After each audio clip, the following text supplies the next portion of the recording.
Before there was a $50 replacement part on Amazon for every cracked plastic bracket, stripped bolt, or clogged drain in your house. Old-timers had a simple rule. If it breaks, you do not throw it away. You make it stronger than the day it left the factory.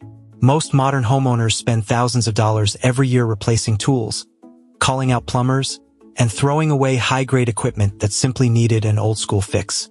In this masterclass, we are breaking down the 7 forgotten workshop secrets that seasoned craftsmen used to fix the unfixable. If you stay through all 7, you will learn the instant 3-second chemical weld, how to free a heat-frozen bolt without snapping it, the truth about why the internet's favorite drain cleaner is a complete lie, and a $2 check that saves your water heater from a catastrophic flood. Let us start with the most powerful chemical reaction you can make on your workbench for under 50 cents. When a plastic mounting tab snaps off a power tool, a car dashboard, or a household appliance, most people reach for epoxy. But standard 2-part epoxy takes hours to cure, and on oily plastics, it often shears off under the slightest load.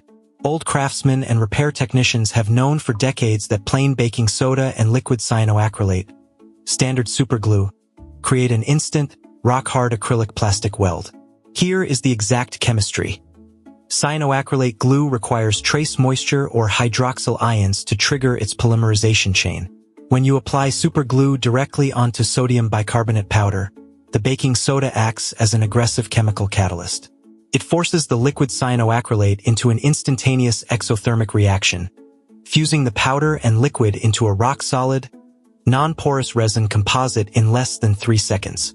To do this properly, first, clean the broken plastic surface with rubbing alcohol to remove grease. Align the snapped pieces, apply a thin bead of liquid super glue along the crack, and immediately sprinkle a generous pinch of dry baking soda over the wet glue. Within 2 seconds, it will smoke slightly and turn into a rock-hard ridge. Tap off the excess powder, apply a second layer right on top, and you have created a structural reinforcement gusset. You can sand it, drill a hole right through it, and even tap threads into it. Cures instantly with zero shrinkage, turning a ruined $50 tool back into a working piece before the coffee in your cup gets cold. Every homeowner has faced that one stubborn, rust-welded bolt on a lawnmower deck, a plumbing flange, or an exhaust bracket. You spray half a can of penetrating oil on it, put a breaker bar on the socket, pull hard, and hear that sickening snap of sheared metal. Now you have a broken stud buried inside an engine block. Here is what old-timers did long before aerosol penetrating sprays even existed. They used a simple candle stub. This introduces a counterintuitive principle of thermal physics. When you spray cold penetrating oil onto a rusted bolt, surface tension prevents the fluid from traveling up into the tight microscopic thread pitch. But when you heat the nut or surrounding metal with a simple propane torch for 30 seconds, the metal expands microscopically. The moment you touch a standard paraffin candle to the hot threads, the wax instantly liquefies. Through powerful capillary action, the molten paraffin gets sucked straight into the deepest threads, coating the oxidized metal in a high-temperature lubricant. Let the assembly cool for 2 minutes. As it contracts, the paraffin remains trapped between the threads, acting as a non-compressible glide layer. Put your wrench on it, and the frozen bolt will spin out smoothly with 0 thread galling and 0 snap studs. If you look inside almost any modern garage, you will find bastard files and metal rasps with their teeth completely choked by packed metal shavings. When metal filings wedge permanently into the cutting teeth, machinists call this pinning. A pinned file no longer cuts. It merely skates across the workpiece, scratching the surface and dulling the hardened teeth within weeks. Old-time machinists kept a simple stick of ordinary white blackboard or sidewalk chalk right next to their file card. Before taking a single stroke across aluminum, brass, or mild steel, rub a piece of chalk firmly across the face of the file until the gullets between every tooth are filled with white calcium carbonate powder. The chalk acts as a dry release barrier. As the sharp teeth slice off micro-curls of metal, the shavings cannot adhere to the bottom of the teeth because the chalk is occupying that microscopic space. Every 10 strokes, simply give the file a light tap on the workbench, and all the metal shavings drop out effortlessly like dry sand. Your files will cut twice as fast and stay razor-sharp for 30 years. Millions of high-speed steel drill bits end up in landfills every year because they begin smoking and spinning without biting into wood or steel. Homeowners assume a dull bit is dead, or they look at complicated $100 sharpening jigs and decide it is not worth the hassle. Old-timers could dress a dull drill bit by hand on a simple grinding wheel in 60 seconds flat, using nothing more than a standard hex nut or 2 washers as a physical guide. The secret to a working twist drill is maintaining the exact 59-degree cutting angle on each lip with a slight 8 to 12-degree heel relief. If the heel behind the cutting edge is higher than the cutting lip, the bit will rub and overheat without ever penetrating the material. Take a standard steel hex nut from your bolt bin.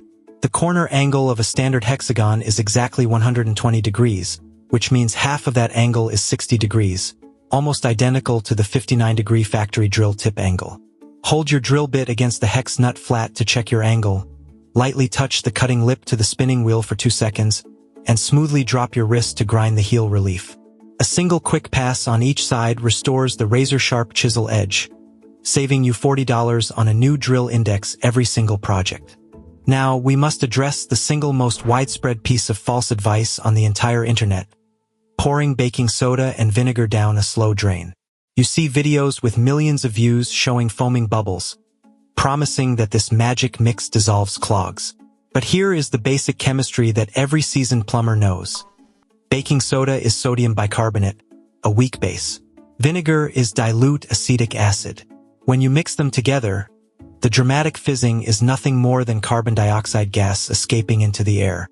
What is left behind in the trap is dilute sodium acetate and plain salt water. Salt water has zero ability to dissolve bathroom hair tangles or kitchen grease plugs. In fact, if the baking soda does not fully dissolve, it settles into the trap, hardens with standing grease, and makes the blockage significantly worse. Here is the real old-school method that actually works. Slow drains in kitchens are caused by solidified animal fats and cooking oils. Bathroom drains are caused by hair bound together by sticky soap scum. Boil a half gallon of water in a kettle. Pour 4 tablespoons of standard liquid dish soap, a heavy surfactant, directly down the dry drain, followed immediately by the boiling water in a steady, heavy hydraulic stream. The intense heat instantly liquefies the solidified fats, while the concentrated dish soap emulsifies the grease into suspension, washing the hair and debris completely through the main line without damaging your PVC pipes or septic tank. Have you ever tried driving a 4-inch structural with screw into dry oak, treated framing lumber, or maple, only to have your cordless drill stall out, strip the screw head, or split the board clean down the grain? Modern DIYers try to solve this by cranking their impact drivers to maximum torque, which frequently snaps the screw shank right below the surface.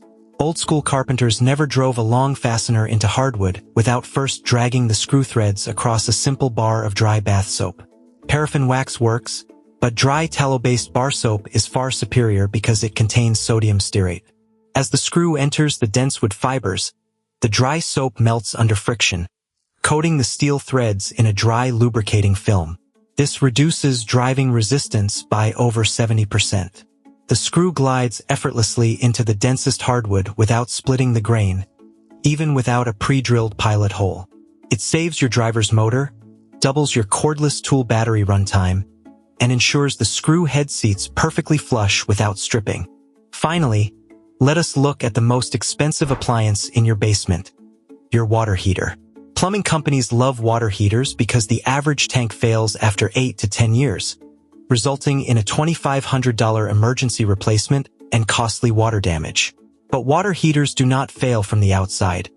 They rust from the inside out because the water's corrosive mineral ions eat through the steel tank liner. Every tank comes with a sacrificial anode rod made of magnesium or aluminum. Because magnesium has a higher galvanic electrical potential than steel, the corrosive elements attack and consume the anode rod instead of your tank. Once that rod is completely dissolved, your steel tank has zero defense and begins rusting through within months. Every 3 years, shut off the power, relieve the water pressure, and use a standard 1 1/16 inch socket to inspect your anode rod. If it is eaten down to the thin steel core wire, spend $20 to thread in a fresh magnesium rod. Doing this simple 10-minute check every few years will make a standard water heater last 25 to 30 years without ever leaking a drop.